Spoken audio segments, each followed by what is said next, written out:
इस विशेष प्रेस वार्ता में आप सभी का स्वागत है। एक अत्यंत महत्वपूर्ण मुद्दे पर अभी राहुल जी आपको संबोधित करेंगे। Rahul ji. Are they going to put this stuff up here? Srivatsa? Are you putting this up here? नमस्कार, कैसे हैं? आप थोड़े शेल शॉक्ड लग रहे हो। ये कांग्रेस पार्टी ने क्या कर दिया, कैसे कर दिया? हाँ, अच्छा इसी के कारण है ये। अच्छा ज्यादा लोग आ गए। ओके। नहीं देखिए, आज हम बड़ी इंपॉर्टेंट चीज के बारे में आपको कहना चाहते हैं। पहली बार हमने नोट किया कि चुनाव के समय प्रधानमंत्री ने, होम मिनिस्टर ने और फाइनेंस मिनिस्टर ने स्टॉक मार्केट पर टिप्पणी दी। प्रधानमंत्री ने 2-3 बार, 4 बार देश को कहा कि स्टॉक मार्केट तेजी से आगे बढ़ने जा रही है। होम मिनिस्टर ने सीधा कहा कि 4 जून को स्टॉक मार्केट आसमान में जाएगी, लोगों को खरीदना चाहिए। और यही मैसेज फाइनेंस मिनिस्टर ने दिया। फर्स्ट, ये आज थोड़ा हम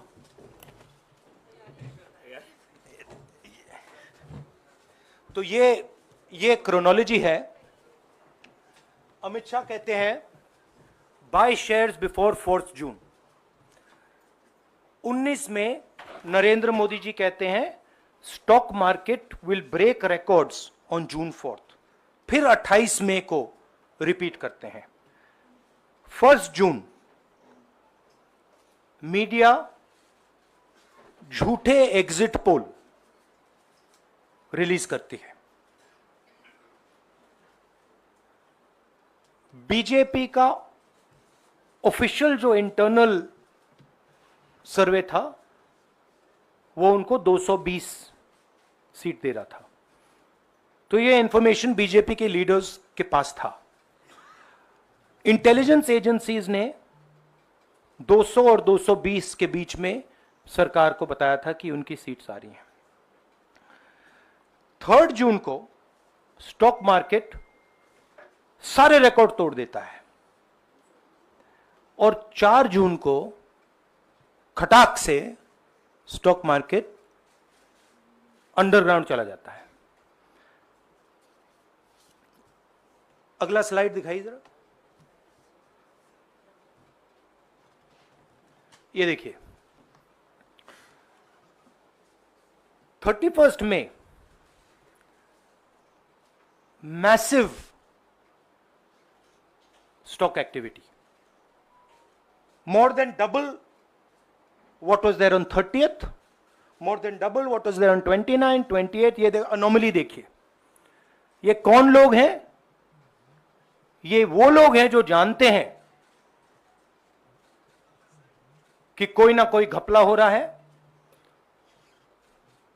हजारों करोड़ रुपए यहां पे इन्वेस्ट हुए हैं, फॉरेन इन्वेस्टर्स ने इन्वेस्ट किए हैं। और उसके बाद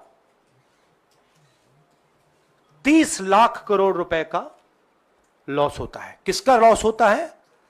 रिटेल इन्वेस्टर्स का लॉस होता है। तो ये जो आप देख रहे हैं, हिंदुस्तान की स्टॉक मार्केट की हिस्ट्री का सबसे बड़ा स्कैम है। और इसके बारे में हम कुछ सवाल पूछना चाहते हैं। पहला सवाल, why did PM and HM give specific investment advice to the 5 crore families investing in the stock market? Is it their job to give investment advice? Second, why both interviews were given to the same media house owned by the same business group, which is also under SEBI investigation for manipulating stock market? Third, what is the connection between the BJP, the fake exit pollsters and the dubious foreign investors? who invested one day before the exit polls were announced and made a huge profit at the cost of 5 crore families.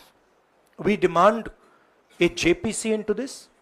We are absolutely convinced that this is a scam.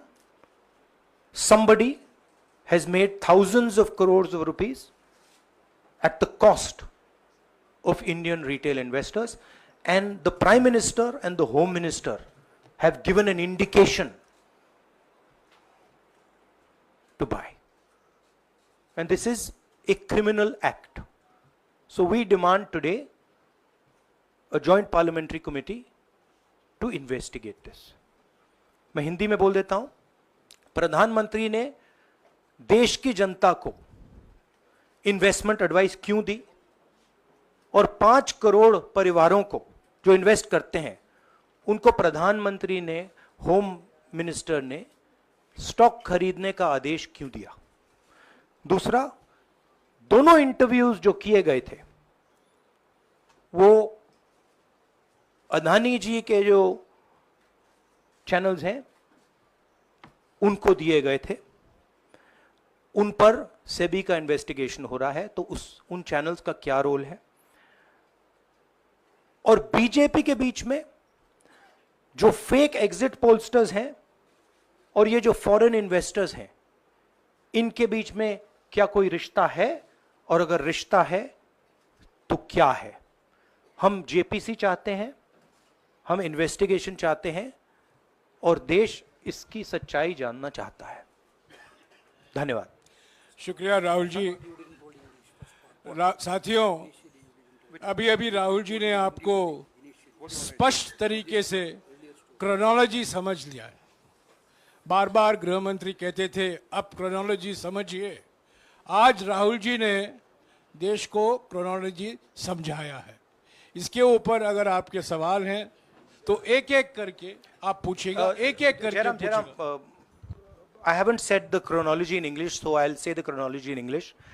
13th May 2024, the Home Minister says, buy shares before 4th of June. This is a clear indication to retail investors and others to buy stock. 19th May, for the first time, and then repeatedly until the 28th May, the Prime Minister says that the stock market is going to break records on 4th June. Finally, on 1st June, completely fictitious exit polls are released. These investors are given a completely wrong impression. And on the 3rd of June, as we all know, the stock market breaks all records and then crashes on the 4th of June. Whoever has made money as the stock market rose and also as the stock market crashed. And we are interested in having a joint parliamentary committee, a JPC, to investigate the role of the Prime Minister, the role of the Home Minister, role of BJP members, and also those people who have done these fake exit polls. And finally, we want to understand who are the people, these foreign investors, who did these trades. So we want an investigation for that. शुक्रिया राहुल जी। हाँ संजय। राहुल जी, इससे पहले भी आपने Adani issue पे JPC पिछली लोकसभा में मांग की थी, तो क्या आप चाहेंगे कि ये इशू और हिंडनबर्ग इशू दोनों कंबाइन हो और दोनों की जांच हो? ये जो इशू है, this is a broader issue than just the Adani issue. It is connected to the Adani issue, but this is a much broader issue. This is directly the Prime Minister of India, Home Minister, who are privy to data on actual election results, who have IB reports, who have their own data, who are advising retail investors to buy stock on the 4th. This has never happened before. And by the way, the Prime Minister has never commented on stock market before this. This is the first time the Prime Minister has commented, very interestingly, and multiple times, one after the other, saying that stock market is going to boom, stock market is going to boom, stock market is going to boom. And at the same time, he has information that the exit polls are wrong. He has information that he knows what is going to happen because he has IB data and he also has his own party data. हाँ जी रवि। राहुल जी, मेरा सवाल यही है कि जी news ने भी ये सारी चीज बताई है जनता को कि कई चैनलों ने मिलकर ये सब चीज